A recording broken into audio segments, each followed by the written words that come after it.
Bonjour, je suis Sylvie Grégoire de Flag Franchise. Ça me fait plaisir de vous présenter le module 3 sur les particularités des entrepreneurs en franchise. Voici une fois de plus un bref rappel du contenu du coffre à outils. Et encore une fois, un gros merci à nos partenaires sans qui la conception de ce coffre à outils aurait été bien difficile. Quelques mots sur qui je suis. En fait, je vous invite à en prendre connaissance. Je suis la fondatrice et présidente de Flag Franchise et de Totem. Vous pouvez consulter mon profil LinkedIn pour avoir plus d'informations sur qui je suis. Donc, lorsqu'on parle d'entrepreneur en franchise, la grande question qu'on se pose, c'est quel est le degré d'entrepreneuriat qui est nécessaire pour démarrer une entreprise en franchise? Plusieurs se demandent, est-ce qu'un franchisé est un entrepreneur ou est-ce qu'un franchisé est un gestionnaire? D'un côté, des entrepreneurs qui ont commencé à partir de rien ont souvent le discours selon lequel les franchisés sont des gestionnaires et non des entrepreneurs. Donc, tout d'abord, il n'y a évidemment aucun mal à être gestionnaire. Mais quant au fait d'être ou non un entrepreneur, il y a un bon nombre d'explications qui peuvent nous aider à comprendre pourquoi il y a tant d'opinions différentes, et ça même au niveau des franchiseurs, même dans l'industrie, l'opinion est quand même assez partagée. Ce qu'il faut se rappeler, c'est qu'il n'y a pas si longtemps, les franchisés étaient considérés comme étant des gérants de succursales par plusieurs franchiseurs. Mais heureusement, cette façon de penser-là est de plus en plus rare, donc le profil des franchisés tend donc également à changer.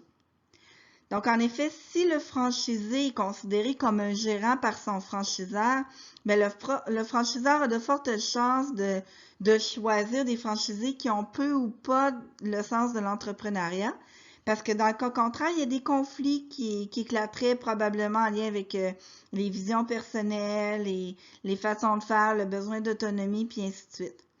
Mais aujourd'hui, un bon nombre de réseaux de franchises sont à un stade de maturité qui requiert une certaine dose d'entrepreneuriat de la part des franchisés.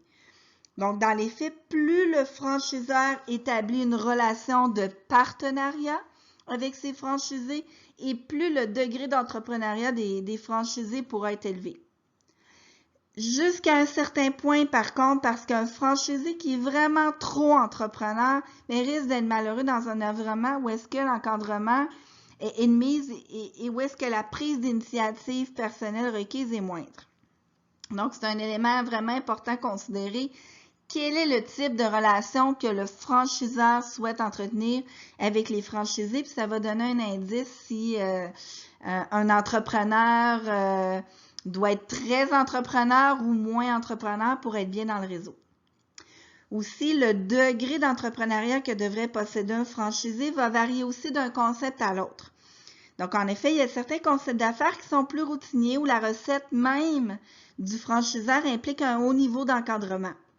Donc, dans ces cas-là, c'est vrai de dire qu'il vaut mieux une personne avec un profil de gestionnaire plutôt qu'un entrepreneur pur et dur. Donc, la personne très entrepreneur aura tendance à remettre en question les façons de faire, à s'ennuyer de la routine, à détester être encadré. Donc, ce qui est important lorsque vous choisissez un franchiseur, c'est de vous assurer que le niveau d'autonomie dont vous avez besoin pour être heureux soit vraiment cohérent avec le niveau d'encadrement qui est fourni par le franchiseur. Autrement, ça risque d'éclater en conflit un jour ou l'autre. Pour certains franchiseurs, c'est pertinent d'avoir au sein de leur réseau des franchisés qui sont très entrepreneurs et qui vont contribuer à développer la franchise, par exemple dans un secteur qui est très compétitif, ou qui vont supporter l'évolution du réseau dans le cas où le réseau est très jeune. Puis enfin, il y a certains concepts qui impliquent une grande capacité à performer dans un contexte d'incertitude et les entrepreneurs carburent et performent dans de tels contextes, contrairement à des gestionnaires qui ont besoin d'avoir un degré de certitude plus élevé. Aussi, quand on parle du fait que l'entrepreneur ne part de zéro puis prend tous les risques, certains ont l'impression que les franchisés ont apparemment tout cuit dans le bec. Ils partent du principe qu'ils se font donner l'idée du concept, les façons de procéder se font guider, tandis que les entrepreneurs, eux, doivent tout faire à partir de zéro. Bien évidemment, la prise de risque est moindre quand on démarre en franchise, puis on a déjà adressé ça, et c'est même l'un des nombreux avantages de partir en affaires selon ce modèle-là. Mais il reste que démarrer une entreprise, qu'elle soit ou non en franchise, va comporter son lot de risques, puis demande aux franchisés de travailler d'arrache-pied. Bien évidemment, les défis sont différents selon la situation. Le franchisé va avoir un soutien plus grand et plus solide et accès à des techniques éprouvées dès le départ pour l'aider à réussir son saut. Mais il reste quand même qu'il se lance dans le vide, donc le saut, il doit quand même le faire. Donc, il doit quand même faire des efforts pour démarrer son entreprise. Pour vous inspirer, vous permettre de vous forger votre propre idée sur ce qu'est un entrepreneur, j'ai trouvé pour vous quelques définitions intéressantes sur Internet de l'entrepreneur avec un grand E. Donc, bien évidemment, les définitions varient, mais s'appliquent fort bien aux créateurs ou les repreneurs d'entreprise et aussi bien aux franchisés également ou les repreneurs d'une franchise. Donc, une des définitions que j'ai trouvées, c'est qu'un entrepreneur, c'est un individu qui a le courage de concrétiser ses rêves, d'ignorer les risques et d'utiliser son plein potentiel de créativité pour innover.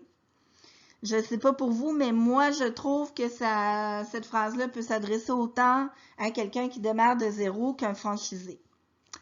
Une autre définition, c'est un entrepreneur, c'est une personne qui passe à l'action. Donc, bien évidemment, encore là, ouvrir sa franchise est un signe d'action, demande d'arrêter de n'avoir que l'idée en tête, mais de passer en mode réalisation. Une autre définition d'entrepreneur, c'est quelqu'un qui voit des possibilités, des solutions là où les autres voient des problèmes et qui sait ensuite saisir ces opportunités. C'est sûr que le concept, la recette, la vision est déterminée par le franchiseur, mais plus le franchiseur a sur le terrain des gens qui sont à l'affût de ces opportunités-là et qui les partagent, plus le franchiseur sera en mesure de se nourrir d'idées solides pour faire croître le réseau également. Une autre définition d'entrepreneur, c'est une personne qui initie le changement pour un mieux vivre. Bon, celle-ci s'adresse peut-être un petit peu moins aux franchisés. Et l'autre, devenir entrepreneur, c'est se donner la liberté de se dépasser. Bien évidemment, ça s'applique peu importe qu'on soit un franchisé ou un entrepreneur pur et dur. Enfin, si la réalité concurrentielle dans laquelle votre franchise évolue risque elle est très grande, ça va également impacter le niveau de degré d'entrepreneuriat requis. Plus la concurrence est élevée, plus le fait d'être entrepreneur sera profitable. Donc, bref, un certain degré d'entrepreneuriat est requis pour décider de se lancer en affaires. On l'a déjà mentionné, 40% du succès d'une franchise repose sur les épaules même du franchisé, selon Greg Nathan de la Relationship Franchise Institute. Mais il faut aussi considérer certaines capacités à prendre des risques, puis ça prend une certaine drive pour se lancer en affaires. Donc, l'outil Flag Franchise a justement été conçu pour vous aider à comparer votre degré d'entrepreneuriat, donc votre profil entrepreneurial, avec ce qui est requis de la part des différents franchiseurs qui utilisent la plateforme. C'est maintenant important de comprendre la différence entre un investisseur et un opérateur. Un investisseur, c'est un franchisé qui fournit l'argent pour l'octroi de la franchise, mais qui s'occupera de la gestion globale de la franchise, mais qui ne travaillera pas directement dans les opérations. L'opérateur, quant à lui, va travailler dans les opérations, puis le pourcentage du temps que l'opérateur risque de passer va varier d'un concept à l'autre, mais souvent, c'est pas rare qu'on le voit passer près de 60% là, approximativement de son temps à opérer la franchise plutôt qu'à la gérer. Donc, entre les deux, les franchiseurs, des fois veulent des investisseurs, des fois veulent des opérateurs et des fois sont ouverts aux deux options. Si vous vous demandez lequel profil le plus recherché, en fait, ça va vraiment varier d'un franchiseur à l'autre. Certains acceptent les deux, certains préfèrent des opérateurs parce que ça veut dire que le franchisé sera plus impliqué dans les opérations, donc risque d'être plus présent pour la bannière, mais encore là, ça dépend vraiment du concept. On a vu aussi émerger ces dernières années une relation d'affaires qui est différente où le franchiseur va investir dans la franchise pour aider le franchisé en qu'il croit à l'acquérir. Donc, le franchiseur devient alors l'associé du franchisé, soit temporairement, le temps que le franchisé le rachète progressivement, ou indéfiniment, ça dépend vraiment de la situation. Par contre, concernant l'outil Flag Franchise, si le critère du budget est codé rouge, ça ne sert à rien de contacter le franchiseur tel que mentionné auparavant pour voir si ce dernier peut investir. Si c'était le cas, ça se reflèterait directement dans l'outil.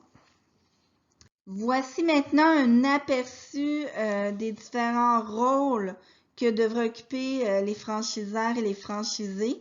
Il y a souvent une incompréhension sur le rôle respectif, puis on a cru bon vous le préciser, donc on va passer quand même assez rapidement ces points-là. Donc, premièrement, au niveau du rôle stratégique, les franchiseurs sont ceux qui doivent prévoir, qui seront les clients dans le futur, quels seront leurs besoins, vraiment travailler à définir la culture entrepreneuriale, l'image de la bannière, doit voir à l'évolution de son concept d'affaires, doit avoir à mettre en place des stratégies pour générer l'engagement des franchisés, doit s'assurer de bien recruter les franchisés dans le futur de façon à ce que le réseau soit très solide, doit permettre de planifier les ressources qui permettront d'atteindre la vision du réseau, puis bien outiller les franchisés pour la réalisation, pour qu'ils puissent surmonter l'ensemble de leurs défis. Les franchisés, quand vient le temps de parler d'un rôle stratégique, mais c'est vraiment contribuer à l'évolution en apportant des informations qu'ils recueillent sur le terrain et de faire évoluer leur propre entreprise pour suivre le réseau puis performer. Donc, ils sont d'une espèce de vigie, puis ils doivent planifier leur relève interne, mais autrement, le rôle de l'évolution du concept appartient vraiment aux franchiseurs. Lorsqu'on parle de rôle opérationnel, les franchiseurs, eux, vont encadrer, supporter, développer les compétences, coacher les franchisés de façon très proactive afin qu'eux puissent être extrêmement performants dans les opérations. Et ils doivent, eux, s'assurer d'avoir une bonne équipe à l'interne pour offrir le meilleur support possible aux franchisés. Puis les franchisés, c'est pas compliqué, opérer leur franchise en parfaite harmonie, en parfait respect avec les règles qui sont établies dans le réseau, avec la culture du réseau, avec les valeurs du réseau. Donc, ils doivent vraiment respecter la recette du franchiseur parce que c'est ça qui fait la richesse d'un réseau de franchise. Donc, ils doivent tenter de rentabiliser le plus possible leur franchise, gérer de façon saine, bien traiter leurs employés, générer de l'engagement, puis tenter de maintenir les employés et planifier la main-d'œuvre en fonction des défis de performance qu'ils ont. Je vous rappelle, j'espère que ça a bien complété l'information que vous aviez besoin de savoir sur les entrepreneurs en franchise. Je vous rappelle que vous pouvez vous inscrire à notre infolette, donc voici les coordonnées.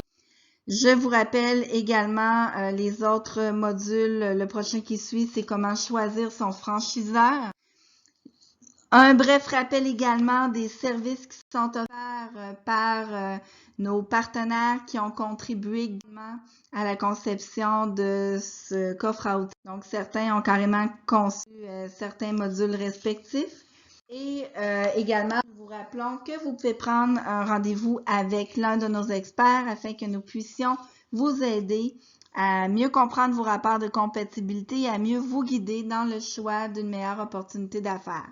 Donc, je vous remercie beaucoup de votre attention et n'hésitez pas à nous contacter en cas de besoin.